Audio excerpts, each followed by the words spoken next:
Okay, so this is the video for the review for test 4.2. So number 1 says, a private school purchased $26,400 of new computer equipment. For tax purposes, the school estimates that the equipment decreases, which means goes down, in value by the same amount, $3,050 each year. Write a recursive function that can be used to model the estimated value of the computer equipment. Okay, so each year the equipment goes down by the same amount, $3,050. So that would be an arithmetic sequence because it's subtracting $3,050 every year. So that's my common difference. All right, and we're starting off, so that means my A sub 1, we're starting off with $26,400. So then my next year, so A sub 2, I would take $26,400 and I would subtract $3,050. And then for the following year, I would take that number and subtract this number. And then I would take that number and subtract this every year going on. So my equation would be A sub n equals the previous year. So for the first year, I'm starting off with that. And the previous year would be A sub n minus 1 minus $3,050. So that would be my equation. Okay, so let's take a look at 2. Okay, so I'm just going to move this up. Okay, so number 2 says, Sean's team has a baseball game tomorrow. He pitches 50% of the games. There is a 40% chance of rain during the game tomorrow.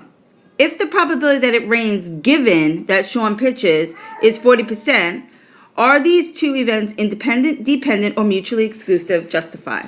Okay, so I'm just going to write down some information. The probability that he pitches, so I'll put probability P, so for pitches, is equal to 0.5, so that was 50%. The probability that it rains, I'll put R, is 40%, so that's 0.4. And the probability that it rains given he pitches is equal to 40%, so that's 0.4. Okay, so if it's mutually exclusive,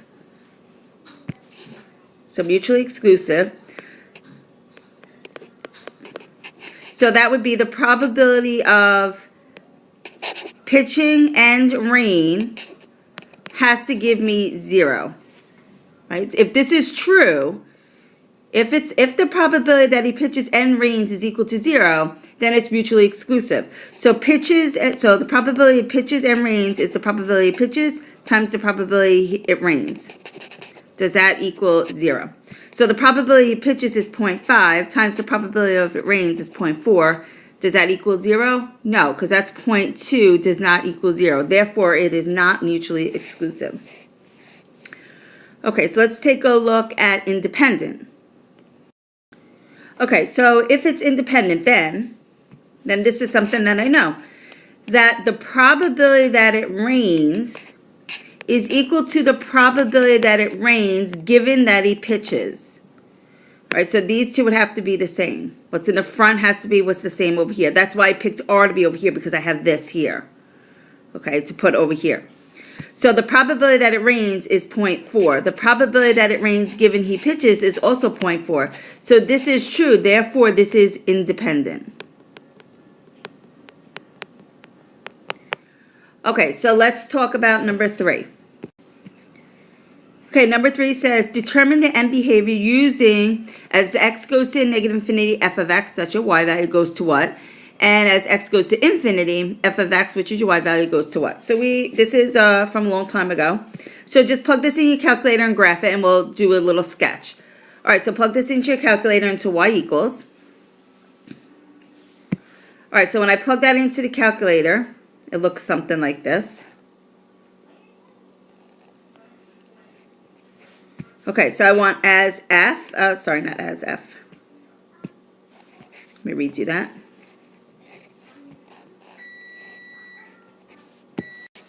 Okay, so let's start off with as x goes to negative infinity. So as x goes to negative infinity, so that's this way. As x goes this way, it goes to negative infinity. Your f of x, which is your y value, your f of x, so x goes to negative infinity. Your y value is going which way? Well, it's going down. So your y value goes to negative infinity. As x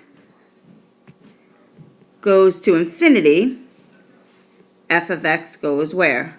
So as x goes to the right, keeps going on and on, what happens to your graph? Your graph goes down. So that means your y values are going to negative infinity. Okay, so graph the other one into y equals. Okay, so the other graph will look something like this.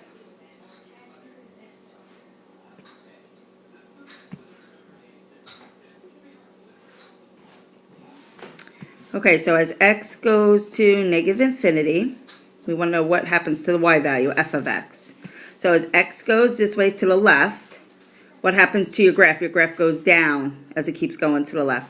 So that means it goes to negative infinity. As x goes to infinity, what happens to the y value, your f of x? So as x goes to the right, your graph goes up to the right, so that means it's going to positive infinity. Okay, so let's take a look at 4. Okay, so number 4 says, given the mean of a test is 74 and the standard deviation is 8, determine to the nearest percent the percentage of scores that lie between 65 and 85. All right, so I'm just going to write down some information. So the mean is 74. And the standard deviation is equal to 8. And we want to know what percentage of the scores, so here's my curve, right? My mean is 74. What percentage of the scores lie between 65, so that's over here, 65, and between 85. So I want this. I want the area under the curve. All right, so that's when we use the normal CDF. So you do normal CDF. Right, and then your lower bound number is 65, right, that's this number. Your upper number is 85. Your mu, right, your mu goes here, is, that's your mean, is 74. And your standard deviation is 8. All right, you hit enter, make sure you write this down, what comes up on your screen, because that's your work. And it's approximate, so you get 0.785. So that I'm going to say that's 78.5%, which is approximately 79%. Okay, so let's take a look at 5. All right, the probability that the Mets win on Monday is 2/3. The probability the Mets win on Monday and Tuesday is 1/6. Determine the probability the Mets win on Monday if they win on Tuesday, if they win on Monday. All right, so this is what I know. The probability that the Mets win on Monday is 2/3. Okay, then we have the probability that the Mets win on Monday and they win on Tuesday is 1/6. And we're looking for the probability that the Mets win on Tuesday if they win on Monday. So that would be the probability they win on Tuesday given they win on Monday. So that would be the probability of Tuesday and Monday over the probability of Monday. So what goes in the denominator is always what's at the end of your given conditional. All right, so the probability that they win on Tuesday and Monday is 1/6. Divided by the probability of they win on Monday, which is 2/3. You could just plug that in your calculator and you get 1/4. Okay, so let's take a look at number 6. Okay, so number 6 says f of x is equal to 15 cosine 2/3 x. Now we're going to get rid of that plus 4 in there, so you could just cross out that plus 4. All right, so just cross that out there. We don't want that in there. All right, so it's just 2/3 x. So get rid of that. And then add minus 5.5. Determine the following. The amplitude, the period, the midline, the range, and f of 0. All right, so the amplitude, I'm just going to rewrite this. All right, so this is f of x is equal to 15 cosine 2/3 x minus 5.5. Okay, so the amplitude would be the absolute value of 15, which is equal to 15. And then we want, the next thing we want is the period. Remember the period the formula is 2 pi over b. So that's 2 pi over 2/3. And that comes out to be 3 pi. So just plug this into your calculator. And the next thing we want is the midline. Remember, midline is an equation of a line. It's what's at the end. So it's y is equal to negative 5.5. Your range is how high and how low it's going. So it's going from negative 5.5, we're going up 15, and negative 5.5 minus 15. So that would be 9.5 and negative 20.5, which we would write as negative 20.5 to 9.5. And that would use brackets here. And then we want f of 0. So I would just plug in 0 for x. So it's 15 cosine 2/3 times 0 minus 5.5. You could just plug that in your calculator. And we get 9.5. Okay, let's take a look at 7. Okay, so 7 says, given the mean and the standard deviation of a standardized test, find a plausible interval containing 95%. So remember, 95% is the margin of error, which is 2 standard deviations away from the mean. And a plausible interval is just going from what number 2 standard deviations to the left to what number 2 standard deviations on the right. Okay? All right, so it says, also in B, determine if it's reasonable if a student score is a 135. All right, so I have a mean. So remember, 95% is equal to the margin of error. And that's, remember, it's 2 standard deviations. So I'm looking for the interval, so I'm going to go 2 standard deviations to the left, 2 standard deviations to the right. So for the first one, my mu is 65. My standard deviation is 3. So 2 standard deviations would be equal to 6. So I'm going to go 65 plus 6, which is equal to 71, and 65 minus 6, which is equal to 59. So that would be between 59 and 71 is the interval. Okay, so now let's do part B. So again, we want 95%. That's equal to the margin of error, which is equal to 2 standard deviations. All right, so my mu is 121. My standard deviation is 4.7. 2 standard deviations would be equal to 9.4. So I want my margin of error. So I take my mu, my mean, and add 9.4, which is 130.4. And the mean minus 2 standard deviations, which is going to put me at 111.6. So my interval, my plausible interval, is 111.6 to 130.4. Remember, this represents 95% of the data. So is it reasonable that a student scores 135? So the answer is no, and the reason why the answer is no, because it's not likely, it's not likely to happen, because this is 95% of the data. 135 would be over here. It's outside of the 95% of the data. So the answer is no, because 135 does not fall in 95% of the data. Okay, so let's take a look at 8. Okay, so 8 says, is x plus 4 a factor of this polynomial? So we have to do division, do long division. And if, after I do long division, if the remainder is 0, then it's a factor.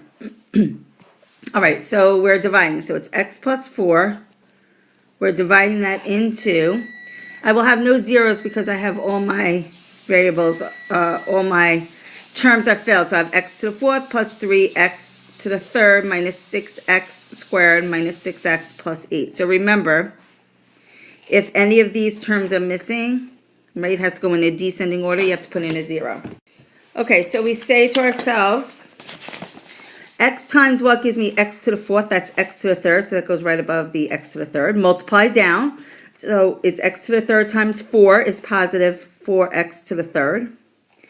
And then x to the 3rd times x is x to the 4th. And now we're minus. So this, remember, this becomes, when we minus, this becomes a plus, minus, and this would be a minus in there. Okay, so now we subtract.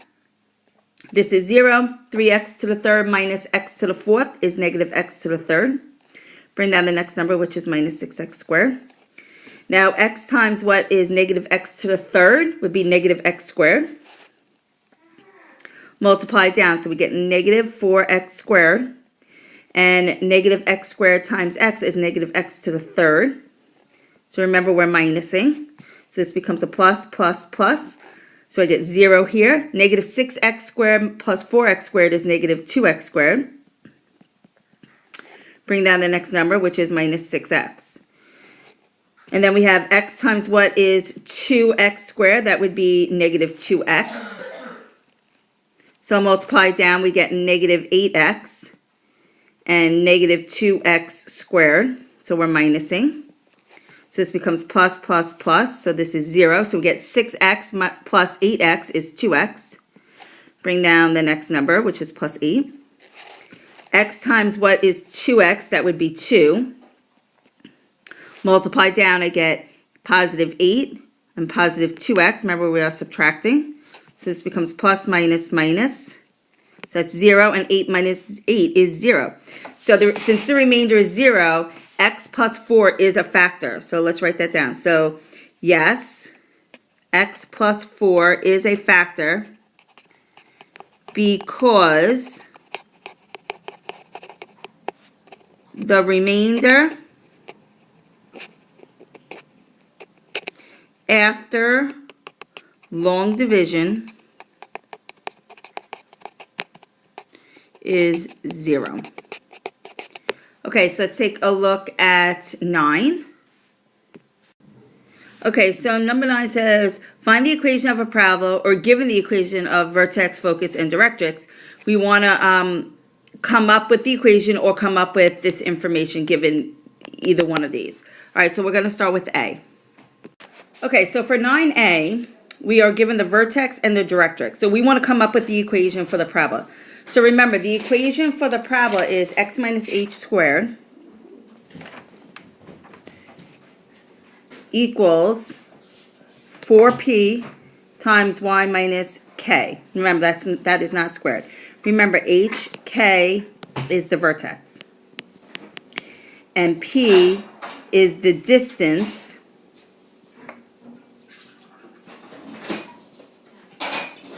from vertex to focus. Okay, so let's draw ourselves a little picture. So here would be negative 3, negative 5. So that's my vertex. So if my vertex is 3, negative 5, then this is what I know so far. That my equation is going to be x minus 3 squared equals 4p, I don't know what p is, times y minus k, which is y plus 5. So I need p. So I know my directrix is at y equals negative 7. So here's negative 7. This was 5, negative 5. So here's y is equal to negative 7. So remember, the vertex is right smack in between the directrix and the focus. So if from here to here is 2, that means from my vertex to focus has to be up 2 units. So that's going to put me at negative 3. So this would be my focus. And now P is distance from vertex to focus. So since it's going up, vertex to focus, P is equal to positive 2. So it's x minus 2, 3 squared, is equal to 4 times 2 plus y plus 5, which is going to be x minus 3 squared equals 8 times y plus 5. Okay, so let's take a look at B. Okay, so we have this equation. This is the equation of the parabola. So we want to find the vertex. So we know the vertex is negative 6, positive 1. All right, and we know that this number here, that's 4p. So 4p is equal to negative 4. So p is equal to negative 1, which means going from vertex to focus, we are going down 1. All right, so let's draw ourselves a picture. So vertex is negative 6, 1. There's my vertex. All right, so now my focus is going to be down 1, which is going to put me right here. So my focus is -6, 0. And this is concave down. Remember, concavity is like this because it hugs the focus. So that means my directrix then is up 1 unit. So if I go up 1 unit, that puts me right here from my directrix, which is going to be y is equal to 2. Remember, it has to be the equation of a horizontal line, which has to be y is equal to 2. Okay, so let's take a look at 10. Okay, so number 10 says solve for h to the nearest thousandth, and h is in that denominator. Okay, so let me write the equation. So it's 100 equals 520 times 1/2 raised to the 4 over h power. So hopefully you realize that this is a half-life problem. Okay, so the first thing we're going to do is divide both sides by 520 because you can't multiply. So 100 divided by 520 it's a decimal, so I'm going to put it as a fraction. 5 over 26 equals 1/2 raised to the 4 over h power. So now I have this base, and I can't do anything with this base because it has this exponent, and this exponent has a variable which is h in it, so I have to use logs. So it's log 5 over 26 equals log 1/2 to the 4 over h power. So the rules for logs, remember, it goes into the front, the exponent. So it's log 5 over 26 equals 4 over h log 1/2. So now I'm going to divide both sides by log 1/2.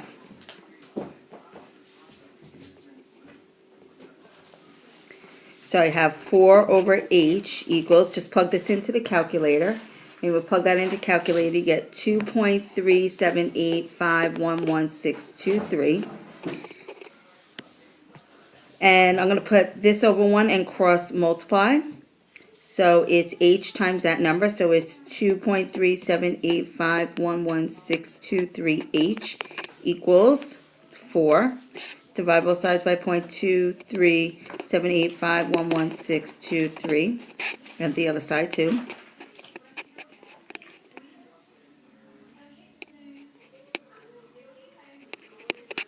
So I get h is equal to, so I get 1.6817 to the nearest thousandth is 1.682.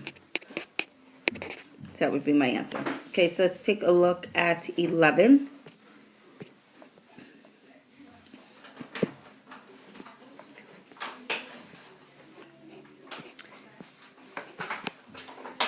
Okay, so 11 says a total of $2,000 is invested at an annual interest rate of 4%. Determine the equation that would be used to find the amount of the investment after T years. If it is compounded semi-annually, so it's compound interest, how much money will she have in the account after 4 years? How long will it take to the nearest tenth of a year for the investment to reach $5,000? Only an algebraic solution will be accepted. All right, so we have two things to do here. One thing is to determine the equation that would be used to find the investment. So that means to come up with the formula. The next thing is to find how much money she will have in the account after 4 years. And 3 is how long it will take to the nearest tenth of a year for our investment to reach $5,000. So we should have 3 answers when we're done. So the first thing is we're going to figure out is how long to come up with the equation. Okay, so remember the interest formula is A equals P times 1. It's interest, so it's plus R over N raised to the NT power. So remember, A is the amount in the account. P is your principal. R is your rate, expressed as a decimal. N is the number of times it's compounded per year. And T is your time. Okay, so A equals she's investing $2,000 plus 1 plus your rate is 4%, which is 0.04. It's compounded semi-annually, which is 2 raised to the 2t power. I'm just going to clean this up. So it's A equals, so it's A equals 2,000 times 1, and now I'm going to add this in here. So that is, you could just plug that in and calculate, 1.02 raised to the 2t power. Okay, so that's the equation that we're going to use. This was number 1. Okay, so let's take a look at the next part. So the next thing we want to know is how much is in the account after 4 years. So T is your time, so after 4 years. 2,000 times 1.02 times 2 times 4 power. So you could just plug that in calculator, and after 4 years you will have $2,343.32. Remember, it's money, so you should round to the nearest cent here, which is 32 cents. And then we want to know, this was the second thing we had to find. This was number 1, 2. The next thing is, how long will it take, so we're solving for time, for there to be $5,000 in the account. Okay, so remember, I can't multiply 2,000 and 1.02, so I have to divide by 2,000. So that's 2.5 equals 1.02 raised to the 2t power. Now I log it. The exponent goes in the front. Divide both sides by log 1.02. So I get 2t. You're going to get a decimal. That's okay. So it's 46.27116989 equals 2t. Divide both sides by 2. We get 23 to the nearest 10, 23.1. Okay, so let's take a look at 12. Okay, so 12 says, Sancho is a physical therapist who specializes in leg injuries. His patients differ in age and type of injury. All right, so we have knee pain, ankle pain from 0 to 12 years old, 13 to 19 years old. All right, so the first thing we want to do is fill in this chart. So from 0 to 12, this is 11. This total here has to be 17. So if this is 11, this must be 6. This total here has to be 6. So if this is 3, this must be 3. The total for knee pain, add these two together, that is 11. And the total for ankle pain would be 6. All right, so that was the first part, just to complete the table. All right, so for B, is find the probability that a patient has knee pain given he is 13 to 19 years old. All right, so we want the probability of knee pain given he is between 13 and 19 years old. So it has to be someone that's between 13 and 19 years old, so you should only be looking here. So my total is 6, and we want knee pain, that's 3, so it's 3 out of 6, or 1/2. And let's see, find the probability. Let me just get rid of that. See, find the probability that the patient has ankle pain. I'll use A for ankle, or he's between 13 and 19. All right, so the probability for or is the probability of ankle pain plus the probability he's between 13 and 19 minus the probability it's ankle pain and between 13 and 19 years old. All right, so the probability of ankle pain is 6 out of 17 plus the probability of 13 to 19 is 6 out of 17 minus the probability of both, which is this, 3 out of 17, which comes out to be 9 out of 17. Okay, so that's it, and study a little bit more, watch the video a little bit more, and have a good night.